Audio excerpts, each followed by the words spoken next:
365 बुकनेस नामक चैनल में आपका बहुत बहुत स्वागत है।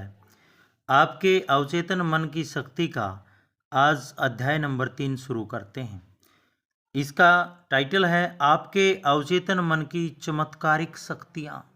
हमारे अवचेतन मन में बहुत चमत्कारिक शक्तियाँ होती हैं, तो आज हम इसी अध्याय में इनका अध्ययन करेंगे। आपके अवचेतन मन की शक्ति अतुलनीय और असीमित है, यानी हम इसको लिमिट में नहीं बांध सकते। आपका अवचेतन मन आपको प्रेरित करता है और मार्गदर्शन करता है, बहुत अच्छी तरह गाइड करेगा। यह यादों के भंडार से तस्वीरें और दृश्य निकाल कर लाता है। जितनी भी यादें हैं इस जन्म की, पहले जन्म की, जन्म जन्मांतरों की, वो सारी अवचेतन में रहती हैं। आपका अवचेतन आपके दिल की धड़कन और रक्त संचार को नियंत्रित करता है। यह पाचन और उत्सर्जन को सुचारू करता है। यह आपके खाए हुए भोजन को ऊतक, मांसपेशी, हड्डी और खून में रूपांतरित करता है। ये प्रक्रियाएं दुनिया के सबसे समझदार व्यक्ति की समझ से भी परे होती हैं।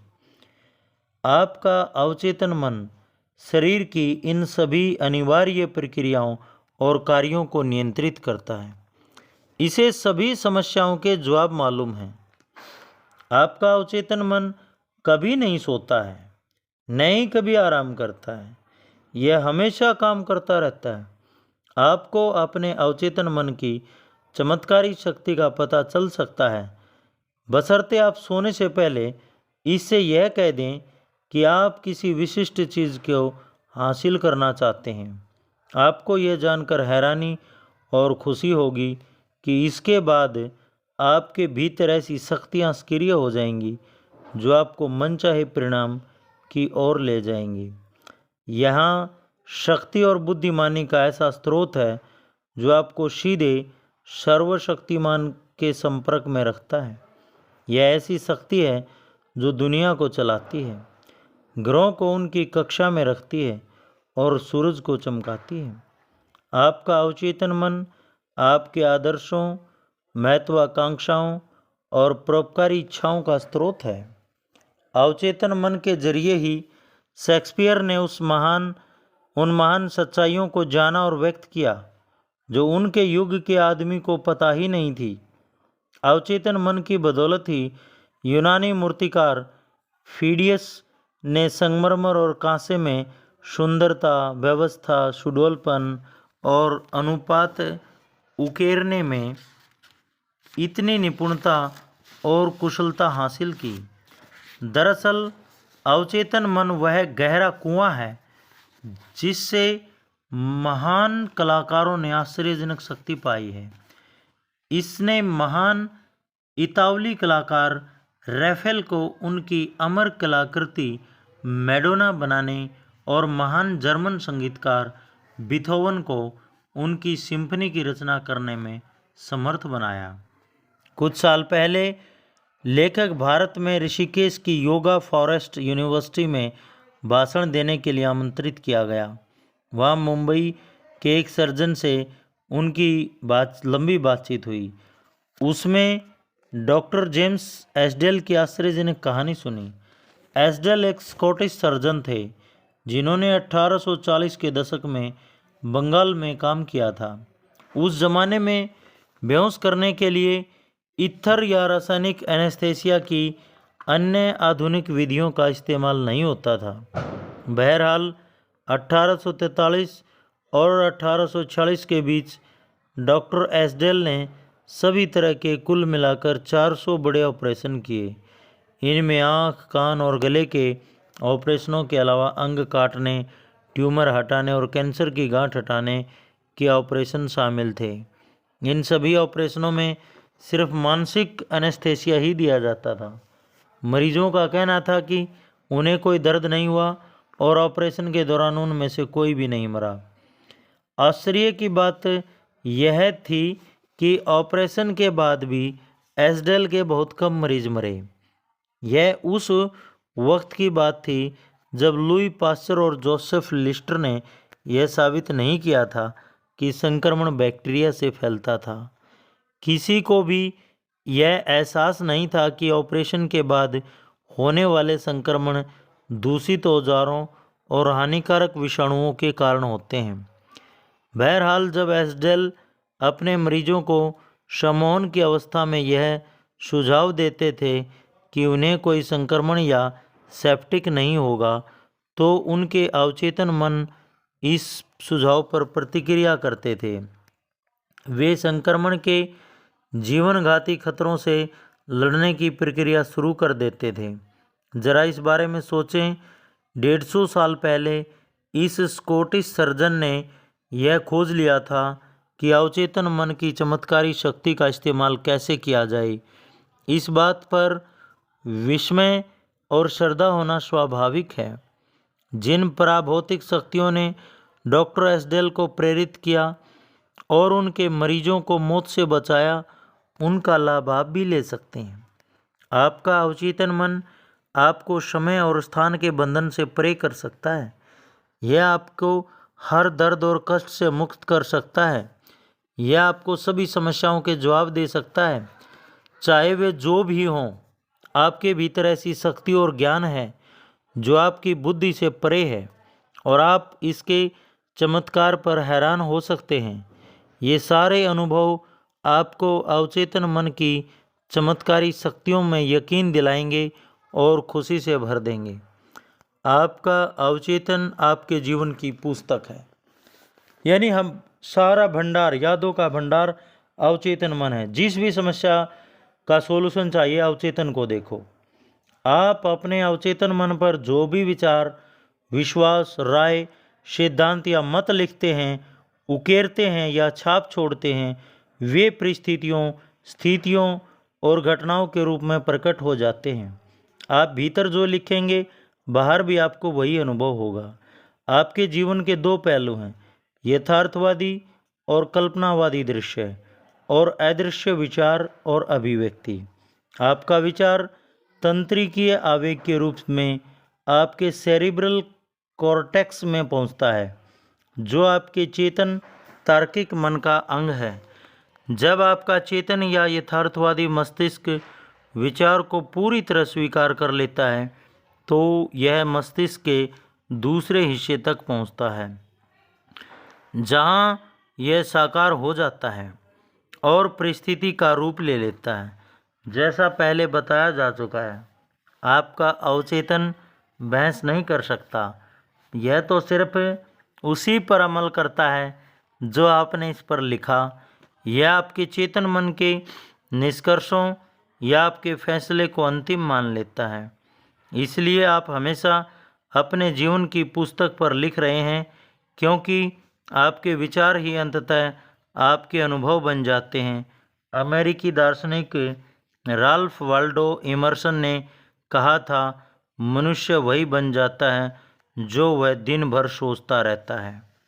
अवचेतन मन पर जो छाप पड़ती है वह व्यक्त होती है। कैसे? अमेरिकी मनोविज्ञान के जनक विलियम जेम्स ने कहा था कि आपके अवचेतन मन में दुनिया को हिलाने की शक्ति है। इसमें असीमित ज्ञान और बुद्धिमत्ता है। इसे छिपे हुए स्रोतों से पोषण मिलता है और इसे जीवन का नियम कहा जाता है। आप अपने अवचेतन मन पर जो भी छाप छोड़ते हैं, यह उसे साकार करने के लिए जमीन आसमान एक कर देगा।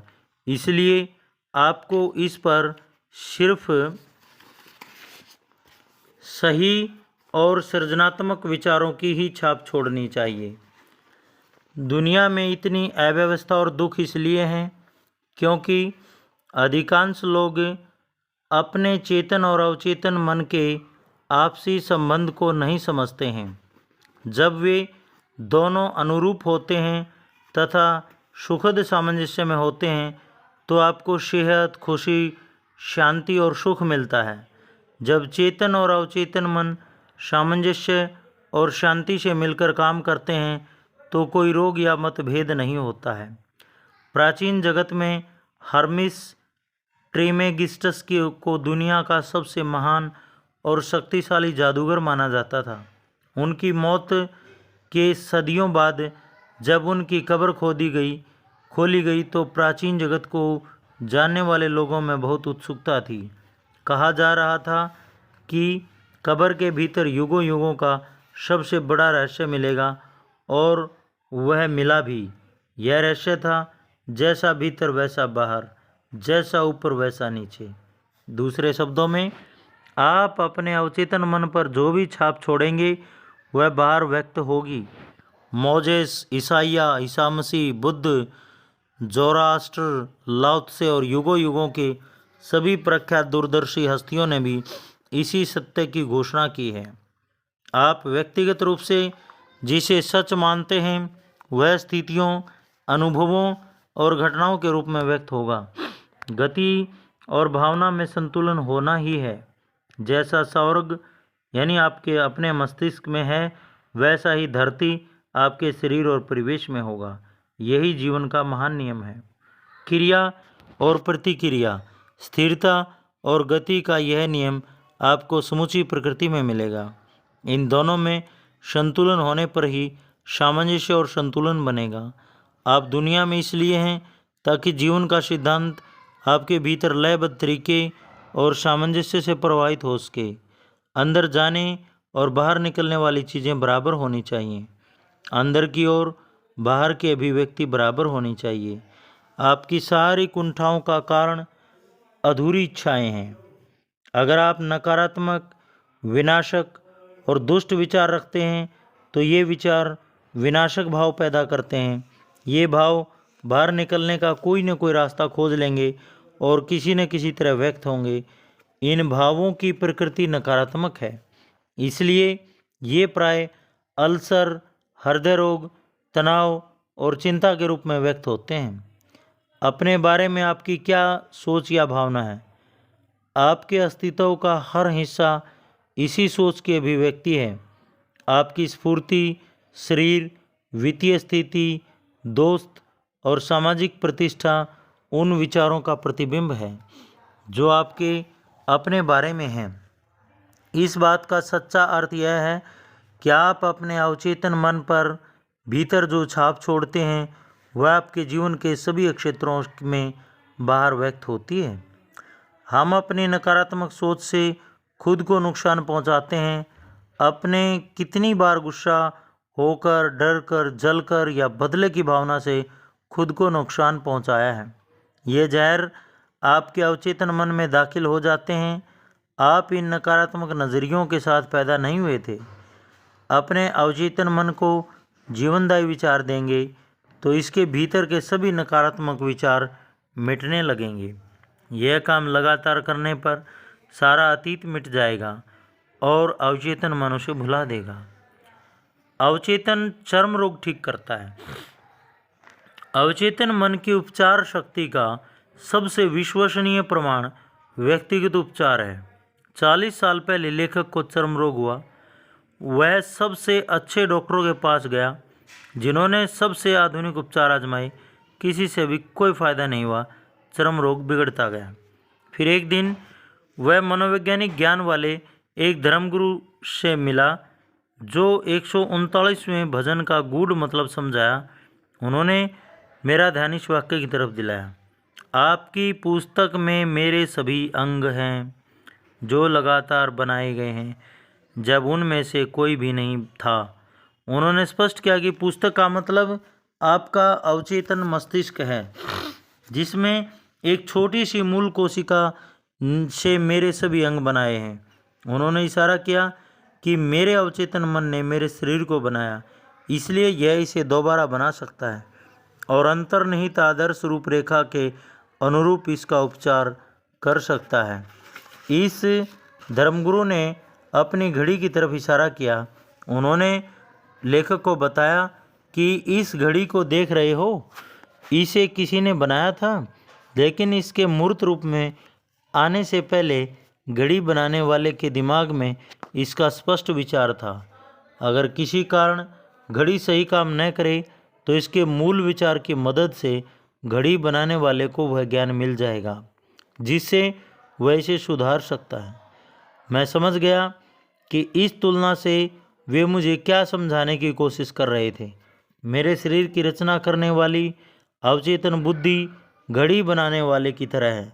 यह ठीक ठीक जानती है कि मेरे शरीर की सभी महत्वपूर्ण क्रियाओं और प्रक्रियाओं का उपचार कैसे किया जाए, शरीर को दोबारा कैसे बनाया जाए और मार्गदर्शन कैसे दिया जाए। लेकिन इस काम को सही तरीके से करवाने के लिए मुझे इसे स्वास्थ्य का आदर्श विचार देना होगा। यह आदर्श विचार वह कारण बन जाएगा जिसका परिणाम उपचार होगा। मैंने एक बहुत आसान और सीधी प्रार्थना तैयार की। वह प्रार्थना है, मेरा शरीर और इसके सभी अंग मेरे अवचेतन मन की असीमित बुद्धि ने बनाए हैं। यह जानता है कि मेरा उपचार कैसे किया जाए। इसकी बुद्धि ने मेरे सभी अंग, ऊतक, मांसपेशियां और हड्डियां बनाई हैं। मेरे भीतर की यह असीमित उपचारक शक्ति मेरे अस्तित्व की हर कोशिका को रूपांतरित कर चुकी है और मुझे संपूर्ण बना रही है। मैं इस उपचार के लिए धन्यवाद देता हूँ, जो मैं जानता हूँ कि इस समय हो रहा है। मेरे भीतर की रचनात्मक बुद्धि में अद्भुत शक्तियाँ हैं। लेखक ने इस आसान प्रार्थना को 5 मिनट तक हर रोज़ 2-3 बार जोर जोर से दोहराया। लगभग 3 महीने बाद लेखक की त्वचा पूरी तरह ठीक हो गई, चर्म रोग गायब हो गया। मेरा डॉक्टर चकरा गया, लेकिन मैं जानता था कि यह क्या हुआ था। मैंने अपने अवचेतन मन को संपूर्णता, सुंदरता और पूर्णता की जीवनदायी रूपरेखा दे दी थी। इसने मेरे अवचेतन मन से उन नकारात्मक विचारों और छवियों को बाहर निकाल दिया जो मेरी सारी समस्या का कारण थी। आपके शरीर पर कोई चीज़ तब तक प्रकट नहीं होती जब तक यह पहले आपके मस्तिष्क में न हो। जब आप लगातार सकारात्मक बातों से अपने मस्तिष्क को बदलते हैं तो आप अपने शरीर को बदल लेते हैं। यही समस्त उपचार का आधार है। आपके काम अद्भुत हैं और मेरी आत्मा यानी अवचेतन मन हर चीज़ सही सही जानती है। धन्यवाद।